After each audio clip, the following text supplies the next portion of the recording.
আসসালামু আলাইকুম এভরিওয়ান। আজকে আপনাদের সাথে একটা র্যান্ডম ডেইলি ব্লগ শেয়ার করব, প্লাস লাইফের রিয়েলিটি শেয়ার করব যে আসলে কি হয়। আপনারা ক্যামেরার সামনে যেরকমটা দেখেন সেরকম কিনা সেটা শেয়ার করব। তো চলেন ব্লগটা স্টার্ট করি। এখানে আজকে তানবিনের বাবাকে বলেছিলাম আমাকে সকালবেলা সিঙ্গারা এনে দিয়ে যাইতে, কারণ আমার খুব বেশি ক্রেভিং হচ্ছিল লাস্ট 2-3 দিন থেকে যে আমি সিঙ্গারা খাবো। তারপরেই তো ১ কাপ চা, চা না হলে তো আমি মনে হয় চলতেই পারবো না। সারাদিন যে কত অ্যাক্টিভ থাকা লাগে আমার, আমার মনে হয় চাতে আমি অনেক বেশি এনার্জি পাই। তো যাই হোক, আপনারা অনেকে জানতে চেয়েছেন আমি তানবিনের জন্য কিভাবে গরুর কলিজা রান্না করি। তো আজকে রেসিপি শেয়ার করব। ওকে আমি মোটামুটি ৯ মাস যখন কমপ্লিট হয়েছে তখন থেকেই আর কি গরুর কলিজাটা দিচ্ছি। কারণ ওর যেহেতু হিমোগ্লোবিন কম, তো ডক্টর বলেছে ওকে গরুর কলিজা দিতে। তো এক দিন এক ভাবে রান্না করা হয়। আমি এই দিন মুগ ডাল দিয়ে রান্না করেছিলাম, আর একটা রেসিপি আপনারা জানতে চেয়েছেন, তো ভাবলাম যে আজকে শেয়ার করি। তো প্রথমে আমি একটু সয়াবিন তেল দিয়ে দিলাম। আজকে আমি তেল দিয়ে রান্নাটা করছি, তবে ম্যাক্সিমাম ওর খিচুড়ি আমি বা ওর যে খাবার সেটা আমি হচ্ছে ঘি দিয়েই রান্না করি।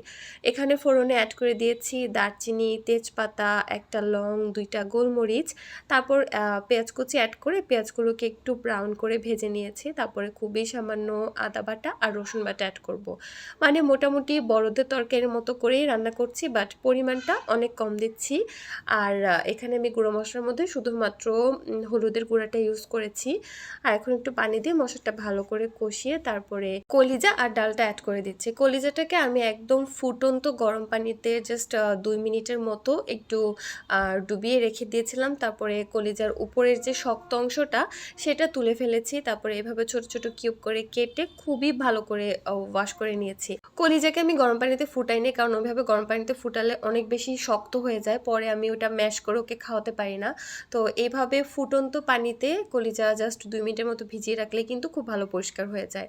তো যাই হোক, এরপরে এই তো পরিমাণ মতো পানি অ্যাড করে রান্নাটা করে নিয়েছি। আর এই যে দেখেন আমি কতটুকু ভাত নিয়েছি, আর এখন এই ডাল আর কলিজা যেটা সেটা নিয়ে নিচ্ছে। তারপরে হাত দিয়ে খুব ভালো করে ম্যাশ করে ওর খাবারটা রেডি করলাম। আর দেখেন আমি কতটুকু খাবার নেই ওর জন্য, কিন্তু ও যদি এতটুকুও খেত বা এর হাফও খেত তাহলেও হতো। খাবার তো মানে 2-3 বার মুখে নিবে, তারপর মুখ থেকে বের করে এভাবে জামা কাপড় ফ্লোর সব জায়গায় সে ভরাবে। তো এই যে দেখেন আমি হাফও ওকে খাওয়াতে পারিনি, তার মধ্যে তো সব নোংরা করলোই। তো অনেকেই বলবেন যে এক জায়গায় বসিয়ে খাওয়ার অভ্যাস করতে, আসলে যেসব বাচ্চারা খায় তাদেরকে এক জায়গায় বসে খাওয়ানোর অভ্যাসটা করানো যায়, কিন্তু ও তো কোনোভাবেই জেনে বুঝে খাবারটা মুখে নেবে না। ও খেলতে খেলতে যতটুকু আমি ওর মুখে দিতে পারি অতটুকুই সে মুখে নেবে আর কি। তো এই তো এখন এগুলো ক্লিনিংয়ের কাজ চলে, আর এটা তো মানে যতবার আমি দিনের মধ্যে ওকে খাওয়াবো ততবারই এগুলাই হবে।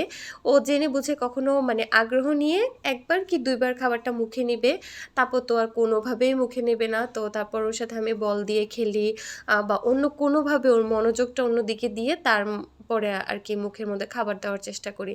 তো এইভাবেই চলছে স্ট্রাগল। যেসব বাচ্চারা খায় না এই কষ্টটা শুধু মানে সেসব মায়েরা বুঝবে।